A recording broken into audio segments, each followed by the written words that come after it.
প্রিয় ভাইরা, আপনারা জানেন যে আমাদের নেত্রী দেশনেত্রী বেগম খালেদা জিয়া আজকে বিশ্ব মাঠ দিবস।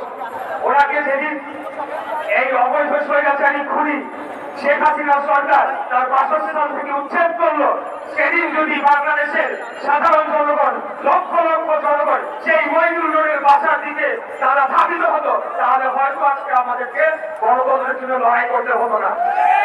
আজকে একজন অবৈধনিক ভাবে একজন বিচারপতি রায় দিয়ে যখন তত্ত্বাবধায়ক সরকার ব্যবস্থা বাতিল করলো, তখন বাংলাদেশের সাধারণ জনগণ, লাখো লাখো জনগণ যদি সেই হাইকোর্টের সামনে অভিমুখে তারা পদযাত্রা করতো, তাহলে হয়তো আজকে আমাদেরকে এই অবস্থায় আসতে হতো না।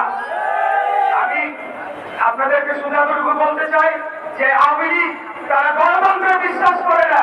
সেই 1975 সালে পাঠশাল প্রতিষ্ঠার মাধ্যমে তারা গণতন্ত্রকে হত্যা করেছিল, বাংলাদেশের মুক্তিযুদ্ধের চেতনাকে সম্পূর্ণভাবে ভুলুণ্ঠিত করেছিল এবং বাংলাদেশকে একটি দাস রাষ্ট্রে পরিণত করার সংক্রান্ত বাস্তবায়ন শুরু করেছিল।